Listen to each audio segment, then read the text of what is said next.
Hello bachon, let's read this question, and the question says that the number of ways in which 20 different pearls of two colors can be set alternately on a necklace, there being 10 pearls of each color.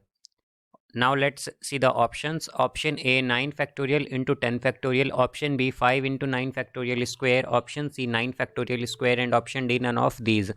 तो आइए अब इस question को यहाँ पर हम solve कर लेते हैं। इस क्वेश्चन में हमसे कहा गया है कि हमें नंबर ऑफ़ वेज बताना है जिसमें कि 20 डिफरेंट पर्ल्स को जिसमें कि 2 डिफरेंट कलर्स के पर्ल्स हैं हमारे पास, उसे हम सेट कर सकें ऑल्टरनेटिवली एक नेकलेस में। और जो कहा गया है हमसे यहाँ पर कि there being 10 pearls of each colour, तो यहाँ पर हम की कॉन्सेप्ट यूज़ करेंगे, concept that first place pearl of one color in necklace। तो हम क्या करेंगे, सबसे पहले कि जो एक कलर के नेकलेस हैं उन्हें पहले यहाँ पर प्लेस कर देंगे नेकलेस में। जो एक कलर के पर्ल हैं हमारे पास, उसे नेकलेस में हम पहले क्या करेंगे, प्लेस करेंगे। तो उनकी प्रोबेबिलिटी क्या होगी, यहाँ पर हमारे पास बेसिकली उसका नंबर ऑफ़ वेज क्या आएंगे, तो उसके नंबर ऑफ़ वेज आ जाएंगे हमारे पास।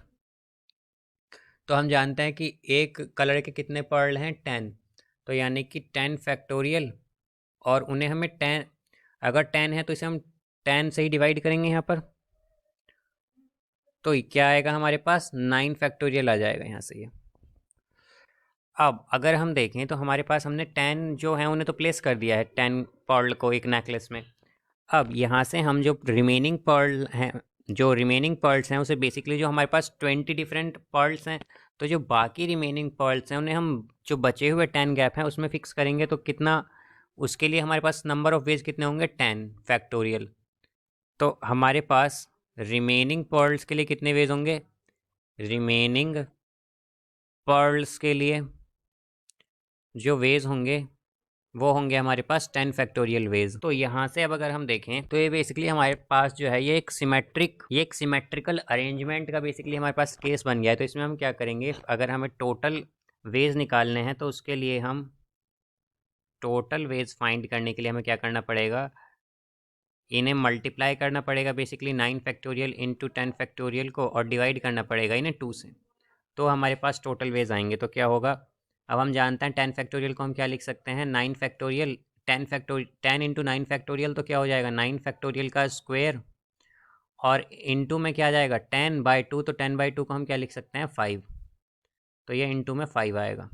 तो टोटल वेज कितने हैं, टोटल वेज हैं हमारे पास 9 फैक्टोरियल स्क्वायर इंटू 5, तो इसका करेक्ट आंसर होगा option B. So I hope you understood it well, best of luck, thank you.